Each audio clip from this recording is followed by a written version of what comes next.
Hello and welcome to the All 12 Signs Mercury Retrograde series in the signs of Virgo and Leo.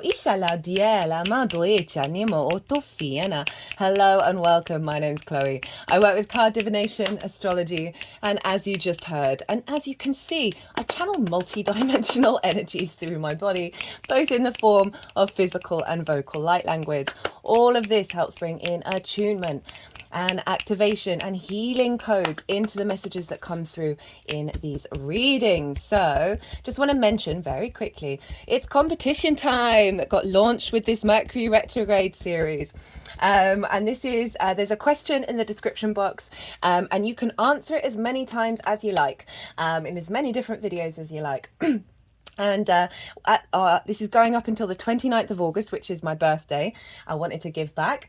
And then after that, I will collect all the names, and there will be 3 mini readings that are up for grabs. And so that's what's going on. Go check it out in the description box. I'll talk a bit more in the actual video reading. But yeah, so I hope, can't wait to hear from you all on that one. So I am reading for Aries in this video. Let us begin. Aries rising. How you doing, Aries? So I read for the rising signs.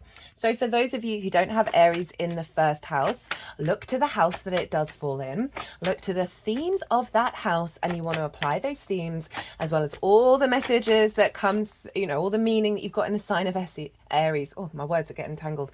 You want to apply all of that to the messages that come through, because it will be as if that Aries energy has now moved to the first house. So the astrology that I'm going to talk about for the rising sign will still link in. You just got to add on your own natal chart meaning on top of it.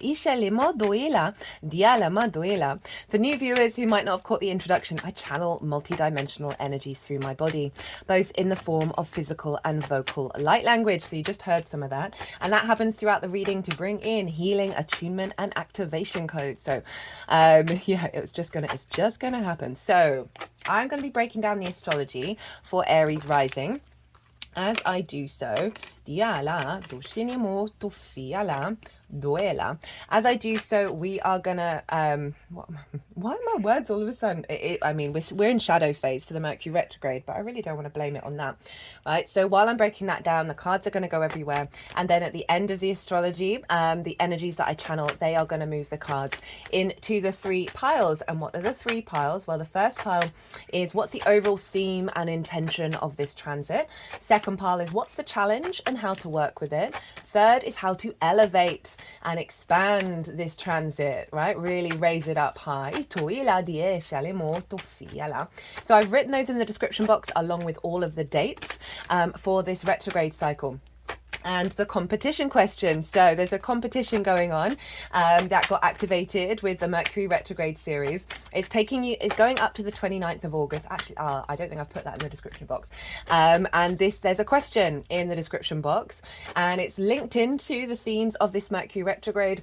And so the question is, what information, what idea, what construct helps facilitate your 3D experience from a place of love? And essentially, we live in a very chaotic time. We can get very disrupted from that, and we can struggle to be present and feel source within ourselves, right? Or feel hope for civilization. And so is there a thing? I've given an example that I always grounds me back onto this planet in the description box. Or what kind of thing really just helps center you in that way. And I just feel like that will, sharing all of that, or everyone sharing all of that will be really helpful of seeing what other people, what they're moved by. That may help us as well. Speaking of feeling good, I've done a collective reading. That's always the first reading that goes out. It's where I've broken down the astrology in way more detail. I've broken down like Mercury in Virgo and the transition into Leo. What does that mean? What's influencing this retrograde by way of astrology?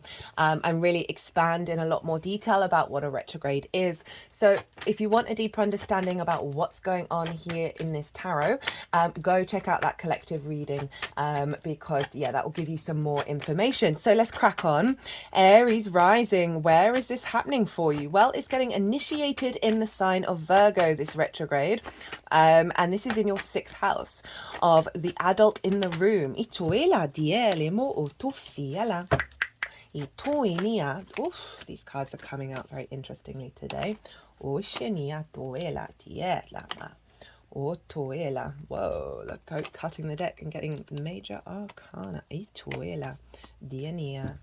Right, Dofani, Duela, Ditenia, Duetinima, Utuela, Diala, Inia. Right, okay, they wanted all the cards out. So, let's get into the astrology. 6th house, adult in the room, physical health, routines, work, how you figure stuff out.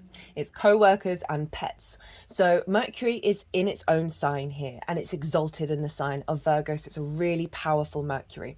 And at the time of the conjunction, at the time of it going direct, retrograde, what's going on? It's conjunct Venus.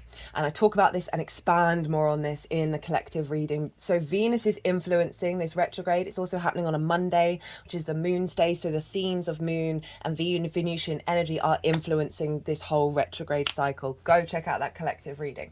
So 6th house.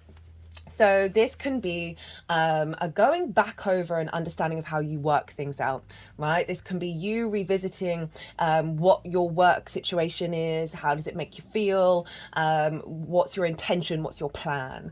This also can be reorientating frameworks, ideas, constructs, limiting beliefs within you that block you from really being able to be the adult in the room, right? So often that 6th house gets sacrificed for other things in our lives, right? Particularly relationships. And it follows the 5th house where our inner child is, which I will get to, where there can be a lot of addiction. And then that can roll on to the 6th where we neglect the 6th. We struggle being the adult in the room. So when I say wounds, this could be loud wounds in your life, right? That you're like, oh, I know exactly what you're talking about, Chloe. Or there's some like threads that are very fine, that are very sort of invisible, that are coming to the surface in order to be like, oh, that's what's been blocking me, right? Mercury retrograding in the 6th. Again, can go, say you've got a physical health thing going on. This can see going back and forth in regards to doctor's appointments, getting the understanding about what to do about that health problem. This can see you rejigging and reevaluating your communication with co-workers. There's a bit of combat going on. There's a bit of conflict, right? And you sort of reorienting, going, okay, this is just not serving me. I don't want to engage in this. And by entering a state of peace, this is very in alignment. There's a collective tarot reading as well, and that was so on point for this retrograde, of moving past that, right? And so you can get lots of downloads around work and how you figure things out, really elevating that. Downloads around physical health and how to take care of your vessel. Whoa, I don't know if you can hear that. That was a loud, that must be a plane. It's not slow enough for a helicopter. Whoa, that was some big energy coming in, big messages coming in. So I was about to say, this can be really a great time to talk to your body, or get your body to, create space for your body to talk to you, as well as you saying very lovely things to your body.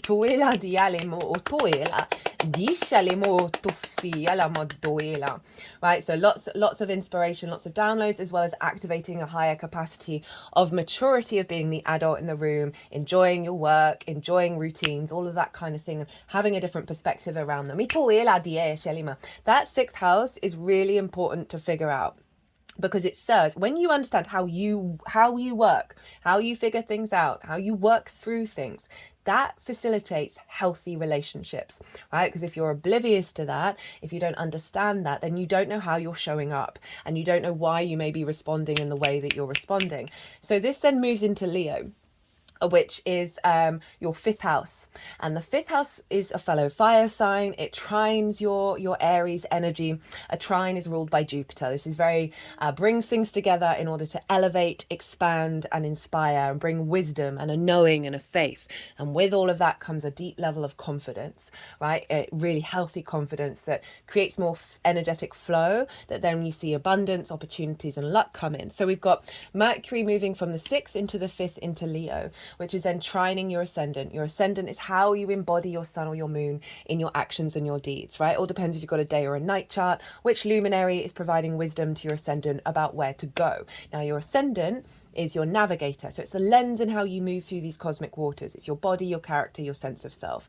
And so we've got a lot of support coming in from this retrograde that is facilitating embodying of the energy that it's doing in the 5th house. Now, the 5th house is the house of joy. Right? This is your creation energy. Everything I'm going to say stems from your creation energy. Play, amusement, games, pleasure, not just romance. That can be in any area. Children, literal children, your own children you work with, inner child, and creative things you birth into the world. It's also linked into romance, love, and dating. So the adult in the room, figuring things out, getting work in alignment, right? Getting a healthier relationship with work and understanding a perspective around that. And then it's moving into your 5th house of joy. So Mercury's linking these two houses together. It's then going to go back into Virgo. So it really wants to bring this joy, this pleasure, this creation energy, right? The house of joy, into your 5th house, into your 4th, it's 6th, whoa, 6th house of work, right? So bringing that joy into the way that you work, bringing some lightness, some creativity into all of that. And so it's really going to be facilitating working on any addiction wounds over in the 5th, right? That stem from the 4th, from our parental figures, that then stop us from being the adult in the room. So soothing inner child energy as well, which may have come from distorted love languages. That means that we then don't work well with others, right? In terms of like that commitment energy, in various levels of things just not working out because that we've got this frequency of the inner child just sort of recreating what it knew from growing up, right? That's all going to be very specific. And but overall just healing, bringing that freedom, bringing that joy back to the inner child, that is then going to have a knock-on effect with the other areas of that 5th house, right? And so this can see an elevation of whatever romantic relationships that are in your life or will come into your life, if that's what you're looking for. You're establishing with that 6th house of being able to work together, being able to co-collaborate, not self-sacrificing that thrill, that rush of romance, of love, and neglecting your health, neglecting your routine, neglecting your work in a way that really is disparaging to your soul's frequency. So this is really empowering all of that. And also wanting to bring the joy, the pleasure into the way that you work. The Mercury retrograde in Leo. Leo rules the heart space. The strength card is the Leo card. That's all about being vulnerable. And when we're vulnerable, that's where the strength and the courage comes through. And because it's Mercury and because Venus is conjunct Mercury at the time of the exact retrograde starts, there's a lot of around conversations and being vulnerable about expressing your needs, your desire for connection, a sense of appreciation, value, and love and harmony. So where there isn't that with this retrograde, where we're going back and forth, we may not have all the information, we get messages come through, there may be something that comes up, whether trust your intuition. Please always do it when you know you are safe, when you know that there aren't some serious repercussions, right? Always go with your intuition, that it is calling us for when those difficult feelings come up, when we're like, oh, if I say this, am I going to be abandoned? Am I going to be rejected? Is there going to be a fight? Get into that space of when it's safe, of being like, okay, no, my fear around speaking this is I feel really vulnerable, and do it. When you're called to do it, when you're called to speak these things out, it may be you having conversations with your inner child that feel really, really, or difficult conversations with co-workers. Always do what's right for you, but do it without any expectations or assumptions of the outcome, of how it's going to turn out. Because simply the act of of you stepping into your power and honoring your needs you are saying to the universe that you respect yourself. And that creates a feedback loop. It's not necessarily about what's going to happen as a result of that with whoever you're talking to, but it's more of you very being in your power and being like, this is what I need, and this isn't enough, right? This ties in with a lot of the astrology that is in the collective reading. So then, yeah, so we've got this combination of that. Oh God, there was something else that came to mind. There may be some conversations that are coming up around, if you're in a relationship of like, oh, I see this isn't quite working, this is why, and having really healthy conversations about that. I can see you working on a project as well that you're then able to bring creativity and joy into in terms of work. Mercury's influencing Gemini, so this transit's influencing Gemini, and you have Gemini in your third house of communication, of your day-to-day, how you find meaning on the day-to-day. It's your environmental frequency, and it's the lens in which you communicate through, so very sort of playful and curious. And so this is highlighting, establishing your capacity to communicate from everything that I just spoke about. So that's really influencing that. Right, so I'm gonna, all the cards are out. The energies are gonna move all these cards around. There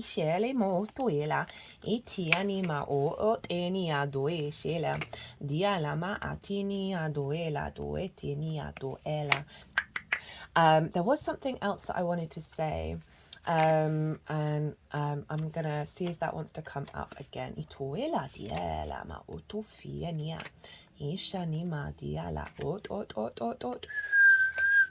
Diala ot oni mai tinia diala dianimo ot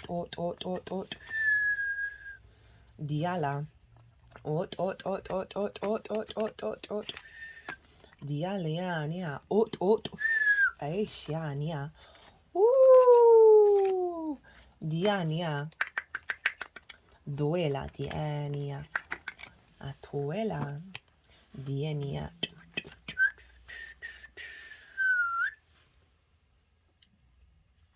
Okay, so Aries, oh well, let me put them, see if they want to go in the right order.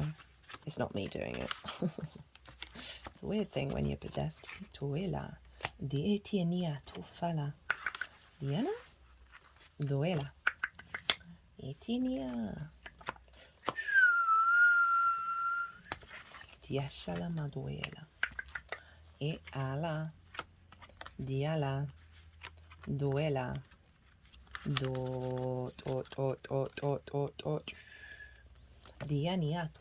Right, Aries. So the intention and the overall theme of this transit, we have justice, right? This is in your 7th house of relationships. So that's sort of doubling down on that, but I'll get onto that. Ace of Cups, 9 of Cups, the Lovers, the High Priestess, the King of Wands, the Ace of Pentacles, the 10 of Swords in reverse, and the Page of Wands. So justice, just in terms of the card itself, this is allowing you, is bringing in an energy where you are able to be objective and empathetic in your observation of information, and what decisions you make because of that, right? Things coming into balance. So rather than being reactionary, this is you're able to see reality more clearly because of it, because things are revealed with a Mercury retrograde. Information's revealed. It's a new perspective where you're sitting in the seat of your power, in regards to understanding how you work, observing the reality of how it shows up, as well as observing and understanding the reality of your 5th house. This also can mean new soul contract energy, where these environments, right, your work, co-workers, creative energy, love, romance, so they're coming more into an alignment, they're coming into balance. That's part of this new soul contract, or not new, but your original soul contract that's now being freed up. This is Libra. This is your 7th house, right, of the other. This can be business partners, one-to-one clients, intimate friends, long-term committed romantic relationships, right? It's linked into marriage, as well as your relationship with source. So there's something with this of what's coming through with this cycle, and it ties into what came through with the astrology, of healthier relationships, that work together.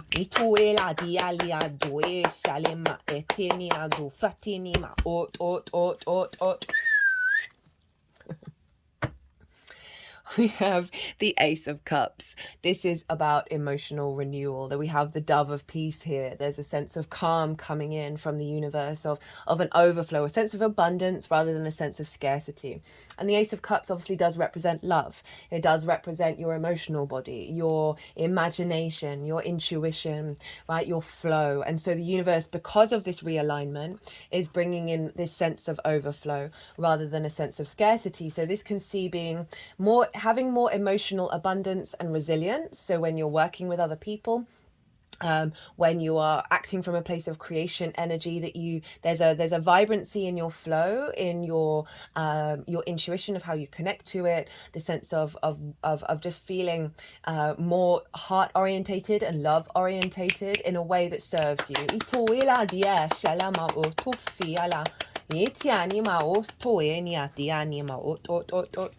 Nine of Cups, right? So feeling very emotionally aligned. This figure is all about gratitude and abundance and that mindset. The more that we are internally of that mindset, like getting up in the morning and saying, I'm so glad I could sleep. I'm so glad I've got a bed, a pillow, whatever it is. Like, it's that simple thing of like, I'm grateful, I'm grateful, I'm grateful, I'm grateful. That brings us into this space of emotional confidence, right? Of feeling quite abundant. This is also the wish fulfillment card. So for some of you, there may be a certain wish that gets activated with this cycle. But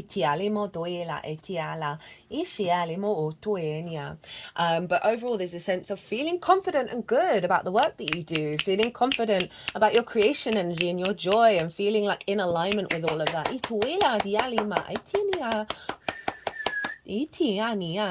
We then have the Lovers. So for you, in terms of your energy, this is the integration of the masculine, feminine, and spirit together that then serve. Because of that integration, you are able to make the right decisions when you get to crossroads. This is Gemini energy. Gemini is ruled by Mercury. We talked about that. Making offerings to Mercury at a crossroads can be really powerful. I'm going to mention some themes with that at the beginning of the Pick a Card Mercury Retrograde reading that I'm going to do at the end of these. So there's something here about you being integrated in alignment, where you're able to be the adult in the room, while also, you know, it's not about sacrificing joy, it's not about sacrificing creativity, but that balance between the two of work and joy and work and pleasure. Now, in terms of relationship dynamics, right, this is highlighting one, that healthier communication over in Gemini, as well as, you know, co-creating with others that are part of like going on adventures, right? Of making decisions that serve both of you for the next part of your adventure. Oh, they're whistling a lot with you, Aries. The High Priestess. So, love this. This is very intuitive energy. It's the Moon's card. This is essentially our higher self manifest. And there's a deep knowing, there's faith. There's just a knowing. She's like, everything that I need is going to come towards me. I don't need to stress. I don't need to over manifest. I don't need to take a lot of action. It's not about not doing action, but there's a sense of sort of surrendering to a deeper knowing within yourself that things are going to unfold. So there's also heightened intuition around your capacity to nurture yourself, to give nourishment and receive nourishment, for your needs being met and meeting the needs of another. And being very intuitively aligned with that. So this can be you sitting in meditation, tapping into your intuition and seeing what wisdom comes up in regards to the way that you work. But overall, there's just a real sense of faith within yourself that these things are going to unfold in a way that really serve your moon's needs being met, your emotionals body needs being met, in a way that's serving your longer term frequency. King of Wands, right? Your capacity to take action, your fire energy with that creation energy. The King of Wands is about to leap off this throne.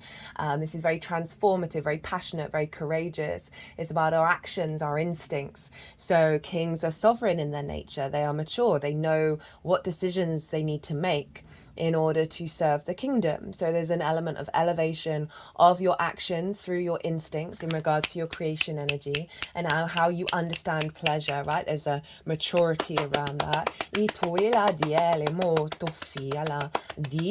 And you're feeling very confident with it, and you know, feeling that kind of king energy of like, okay, no, I'm up leveling, and I know what serves me.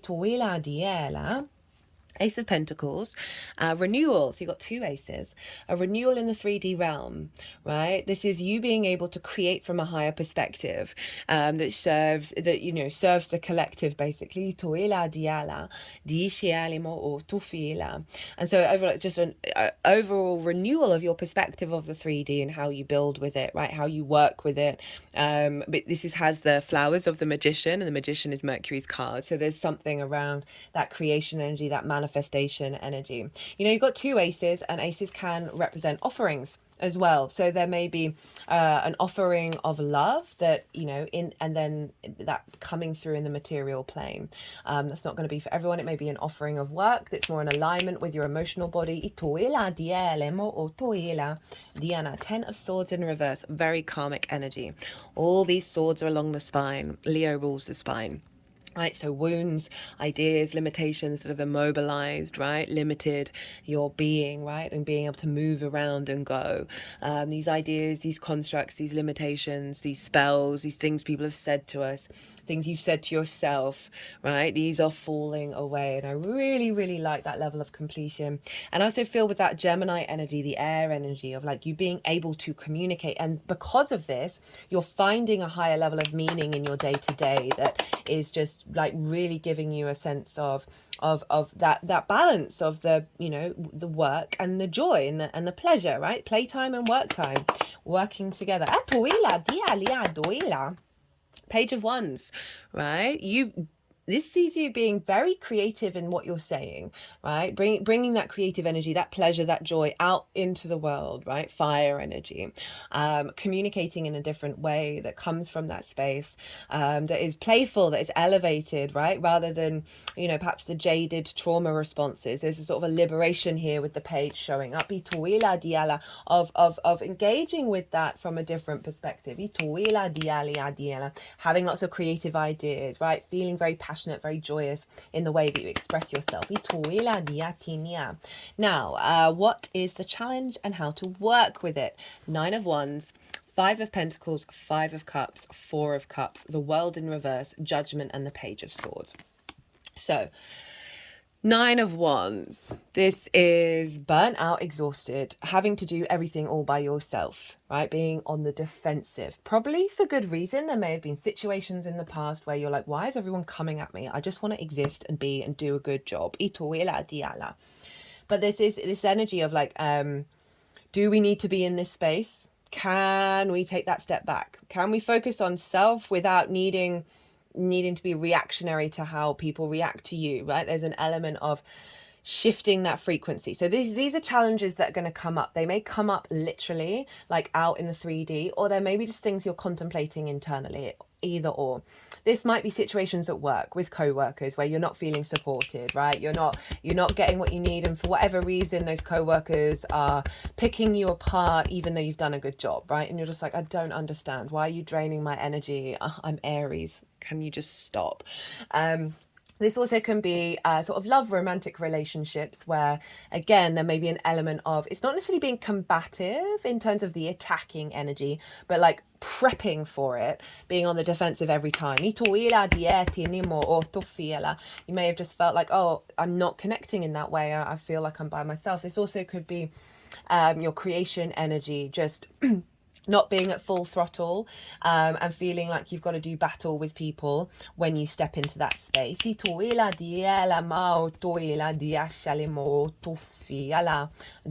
Anyway, this is things coming up in order to be released. 5 of Pentacles, scarcity mindset, left out in the cold, isolated, right? Separate from your higher self, separate from source, not feeling that connection. And this can be, you know, perhaps you haven't been getting the work in that you need. So there's this fear mindset, this worry, this scarcity, you know, relationships, creation energy, just feeling it's very similar energy, but sort of not getting the support and not feeling connected. And they're both kind of similar, but they're showing up in different ways. We've got the, you know, the earth and the fire energy. So there's something, a lot of wounds around here that are being released. Five of Cups, grief, perhaps a job that you had that you no longer have, a relationship that you had, your capacity to be in abundant flow with your creation energy, right? Big wounds from the inner child, right? Limiting, you know, neglect, causing you to neglect yourself or always be in the defensive or always be a bit sad, right? Our inner child is incredibly powerful. There's a heaviness here, right? They're not being able to see that Two of Cups, that union, that sense of respect and love, and focusing on that which you do not have in your environment, right? And getting really exaggerated. We then got the Four of Cups, and this is comparison is the thief of joy, right? So this is when we externalize our expectations based on what other people are doing, rather than focusing inward about, you know, the abundance that you have, even if, right? So these are about situations, perhaps a healthy relationship or like co-workers that really get on with each other, right? Being in flow with the way that you work, being in flow with your body, right? There may be a situation where you're really run down physically and you're just feeling that heaviness, right? So that's for some of you, not for everybody. And this is like that healthy relationship, that joy. People who are really creative and you're like, I'm not. And we can get really hung up about that. It's kind of ingrained into us from an early age that, you know, creativity should only come out in certain ways.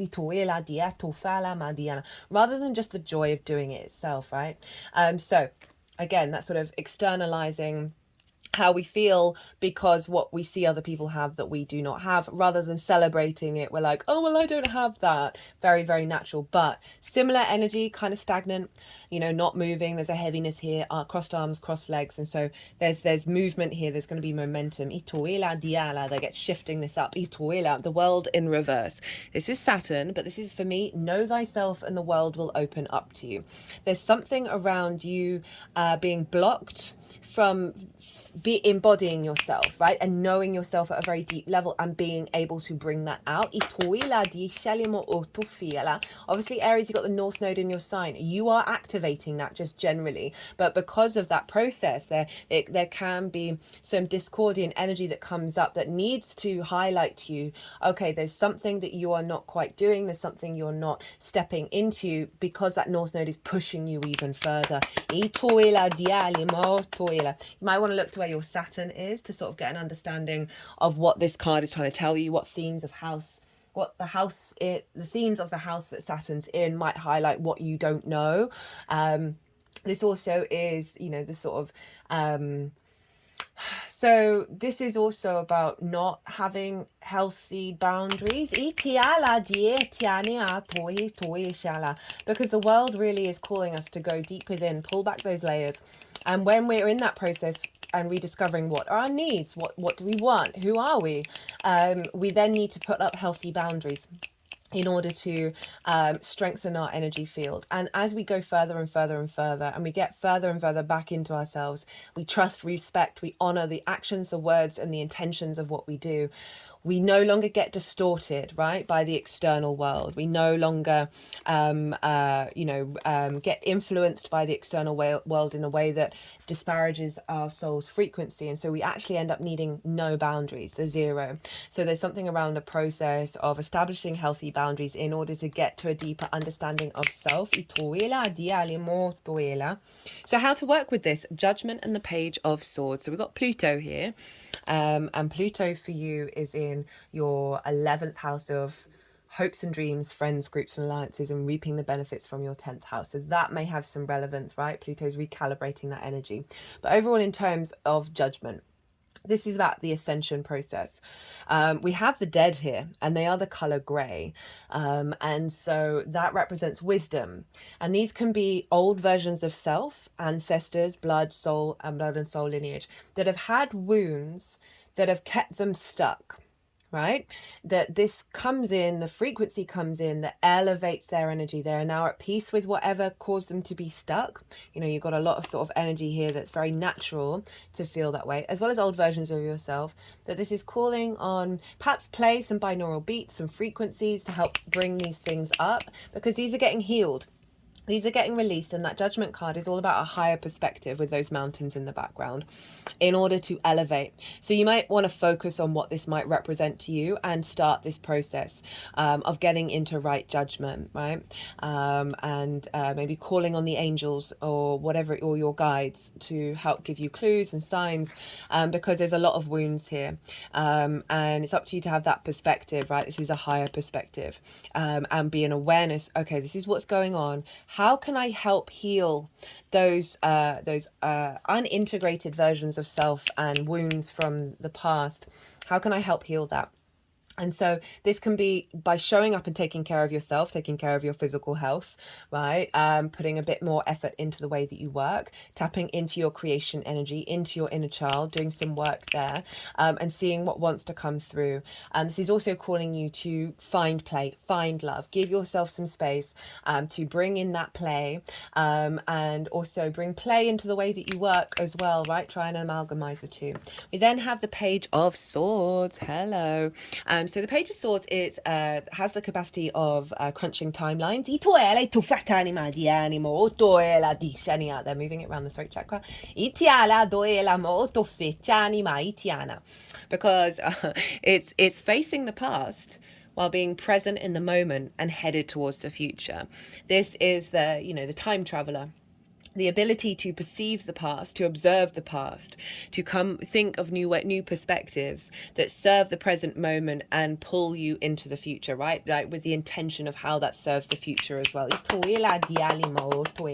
So this is causing you to reflect on past versions of yourself, to reflect on the past with a really objective mindset and go, okay, what is that trying to teach me?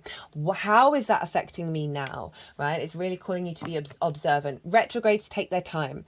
We do not have all the answers, and it is always calling for an element of stillness, reflection, depth, and nuance. So give yourself the space to reflect on when this comes up in order to get this into ascension energy. Rather than being like, this is the end of the world. It's not. It's just helping you work through it and get into a right way of understanding of how you work, right? And getting you back into this alignment, right, of balance, joy, of making the right decisions, really, really powerful stuff there. We've got the Nine of Pentacles at the bottom of the deck. And so this is sort of an overall theme that was there. And this is Venus in Virgo. And Venus in Virgo knows what decisions to make in order to bring about a holistic lifestyle, right? Bring about this sense of abundance, happy work, happy home, happy relationships. But they're able to say no. So this is kind of like boundary energy to certain things if they're not in alignment with the bigger, longer term plans. So there's something coming through of your capacity to do that, and also bring in this recalibration. How to amplify this energy. Wheel of Fortune, Queen of Pentacles, Four of Swords, Eight of Pentacles. Wheel of Fortune, this is Jupiter's card over in your third house of Gemini. This is all can say about putting things into practice on a day-to-day basis. Talk to yourself from a place of abundance, as if everything's going to change for the better. Be delusional. Be delusional on a day-to-day basis. Find more meaning on the day-to-day. Bring more creativity into your day-to-day. And this is about acknowledging that fate is turning, fate is changing, and holding that deep within you. This is also that Jupiterian energy, so embodying the energy of Jupiter, very generous of spirit, very open, wanting to expand. So it's asking you to tap into that energy and apply that into the way that you move through the world. Even if you're in a difficult space, it's that mindset of everything changes. Everything changes. I am open to expansion. I am open to wisdom. I am open to joy. I am open to generous of spirit. I'm open to all of those things. You can say those two things to yourself every day. We then have the Queen of Pentacles. Queen of Pentacles is deeply nourishing. She is able to give really good advice.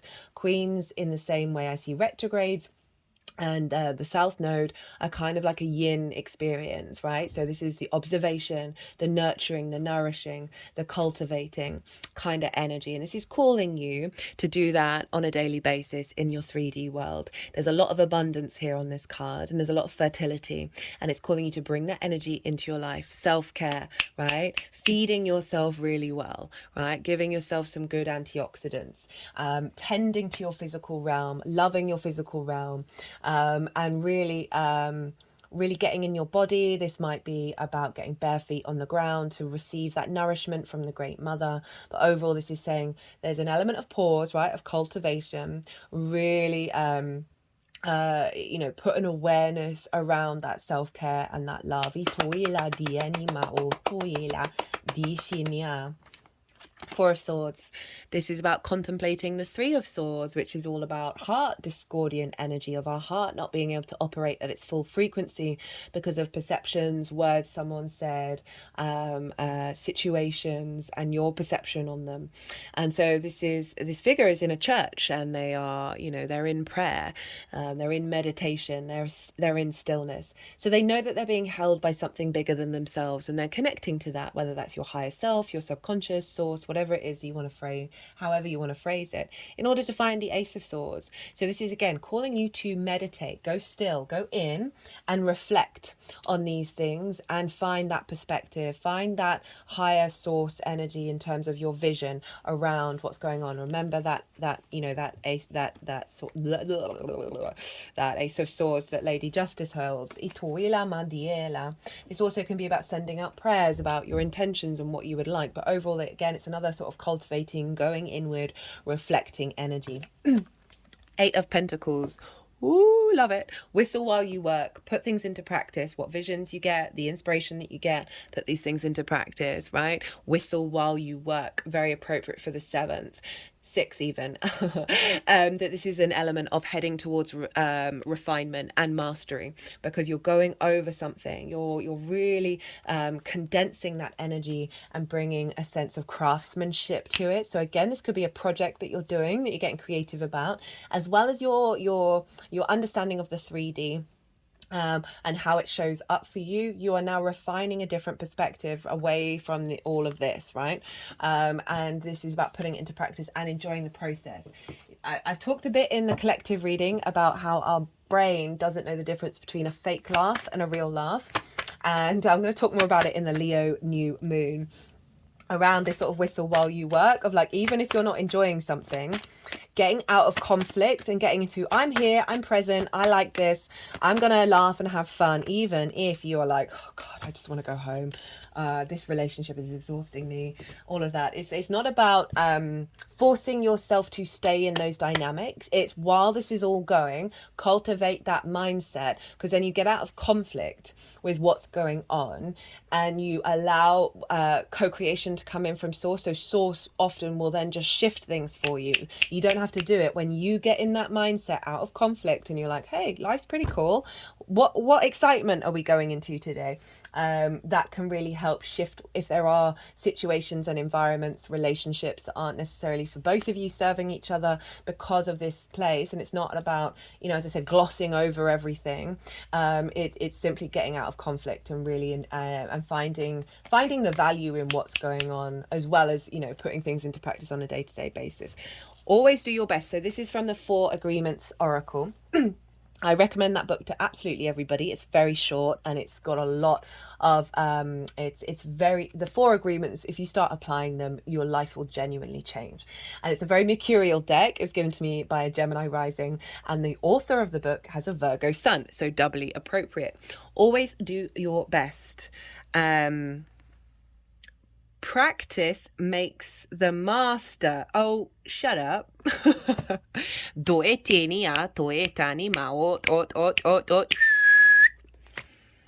By doing your best over and over, you can master the art of transformation. By doing your best, the habits of misusing your word, taking things personally, and making assumptions will become weaker and less frequent with time. I mean, that is just summing up all of that. Wow, how fantastic. Okay, Aries, I'm going to leave it at this.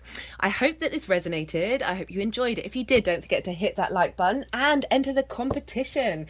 And that's going to be going on until the 29th of August, my birthday. If you want a personal reading, perhaps going into this or about anything else, my website, email address, they are in the description box on the community page. I've also got an Instagram. You can DM me. My Virgo sun loves to facilitate. And other than that, Aries, be good to yourselves, be good to those around you, safe travels, and be well until we meet again.